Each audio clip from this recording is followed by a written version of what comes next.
jadi masalah meskipun produknya sudah oke. Nanti saya singgung sedikit di belakang. Kemudian nyimpannya juga. Kalau produk kita itu tidak hanya dijual untuk hari ini mau disimpan, ya balik lagi nyimpannya harus tahu dulu produk ini harusnya tetapnya disimpan seperti apa. Misal tadi kita punya keripiknya mau disimpan di dalam kresek misalnya. Plastik bersih, saya baru beli kreseknya. Pertanyaannya kreseknya oke kah? Tidak dipakai untuk kemas. Enggak, kresek itu lubangnya banyak meskipun tidak kelihatan. Kalau lubangnya banyak, ibu simpan di sana, tidak perlu tunggu sehari, ya sudah paling gampang melempem sudah. Itu contoh. Jadi bagaimana menyimpan? Tambah lagi ruangannya dimasukkan ke dalam tanda kutip gudang, ruangan-ruangan yang tutup yang tidak ada sirkulasinya, ya sudah pasti lembab. Kalau lembab ya jangan kemudian keripik kok tidak pernah. Oke, ya contohnya bisa. Oke, silakan dilanjut. Nah ini pesan-pesan sponsor yang mungkin menurut saya sih beberapa produk bisa jadi berhubungan dengan hal beginian. Jadi yang saya highlight, yang saya tekankan. Yang pertama bicara pada minyak goreng, karena hampir selalu produk, ya biasanya produk umum kita itu pasti larinya ke gorengan. Nah, bagaimana mengatur? Ya pesan sponsornya carilah minyak yang oke. Oke itu tidak harus sekali bikin harus pakai kemasan yang baru, buka baru ya tidak. Tetapi kita bisa kenali minyakku ini kira-kira sudah berubah atau belum.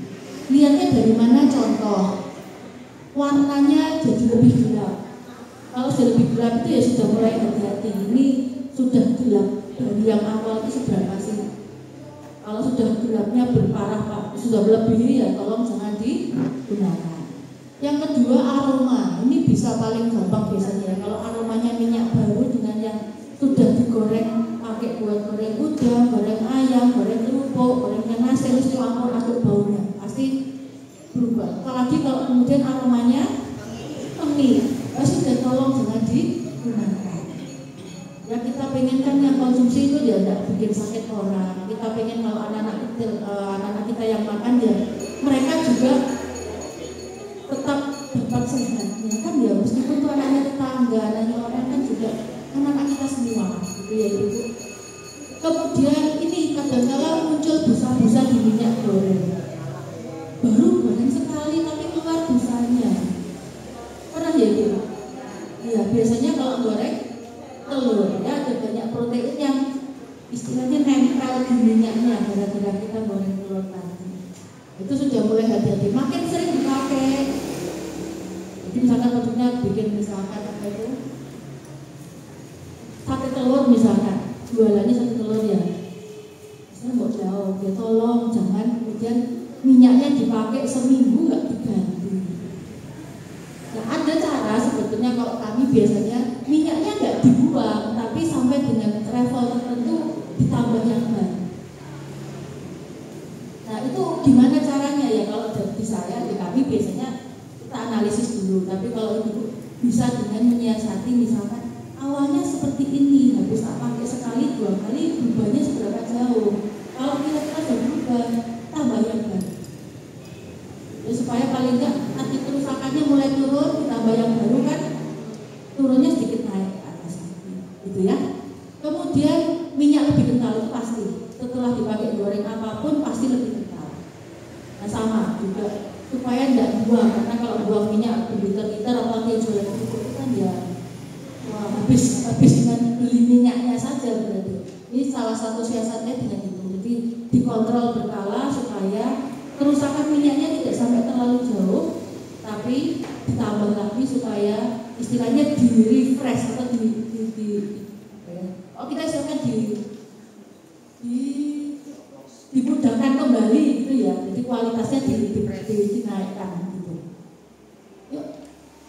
Nah, untuk kemasan, ini contohnya kerupuk. Jadi kalau tanya kemasan yang cocok yang mana, dari gambar paling kiri sampai paling kanan semuanya boleh. Tetapi kembali lagi, kalau kemasan yang cuma plastik biasa, ya catatannya adalah makin tebal makin oke. Nah, plastik yang tipis, plastiknya gula yang tipis dengan yang makin tebal itu lubang-lubang di plastiknya itu makin rapat. Jadi dia akan makin membantu menahan supaya barang-barang yang disimpan di dalam sini itu tidak sampai mudah dimasuki oleh udara. Udara itu yang paling penting biasanya, atau uap air. Iya, jadi kalau yang mau pilih yang begini boleh, boleh banget. Cuman balik-balik juga kita harus hitung duitnya, gitu ya. Uangnya cukup nggak? Nanti pengennya yang begini, tapi ternyata duitnya mahalan beli kemasannya daripada bikin produknya. Ya, jadi terus nanti dijual kemana? Kalau beli bungkusnya itu 10.000, keripiknya cuma 1.000, terus ini mau dijual ke siapa? Iya, itu juga minta tolong diperhatikan. Yuk lanjut. Nah, sama halnya produk yang lain. Jadi kalau tadi misalkan ada sinom, ada susu kedelai, mau yang mana kemasannya? Kalau maunya memang orang beli hari ini beli langsung dikonsumsi, model begini dibikin cantik itu oke. Tapi kalau kemudian harapannya bisa dibawa pulang, diminum dalam keluarga, ini botol begini lebih oke gitu ya. Sekarang banyak. Nah, untuk botol juga hati-hati dalam arti kelihatannya bersih, beli dari toko bersih, kayaknya bersih, dilihat bersih, tapi bisa jadikan mungkin debu ya ada, mungkin ya mohon maaf, mungkin di dalam gudangnya ada teman-teman yang jalan-jalan itu ya siapa yang tahu gitu kan. Jadi mohon yang begini juga minimal itu cuci dikeringkan ya kalau mau dipakai. Setelah kering baru diisi dengan produknya tadi. Untuk beberapa produk biasanya kami ajarkan dengan pengisian yang suhunya agak ditinggikan supaya dia bisa membantu mengawetkan dirinya sendiri. Kemudian kalau tadi misalkan beli jual gorengan, jual risoles, mau plastik begini oke. Dengan catatan tadi tidak panas-panas juga ditutup. Ya, karena panas, ngembun, tetap mendatangkan si kecil. Ya, terutama ini kan tidak ada apa. Meskipun kita tutup, tapi kita tutup dan tutup untuk dia masuk. Mau agak keren sedikit model begituan boleh. Ya nanti, oh ya tinggalan. Harusnya bisa jadi nanti yang modelnya kaleng sekali. Tapi rasanya kalau UMKM untuk investasi kaleng itu masih jauh gitu ya. Itu sementara ini dulu. Nah yang agak gini tren saya model beginian ini nggak harus pakai botol, sekarang dengan pouch itu juga ada. Jadi minuman model pouch bisa dibawa kemana-mana. Ya.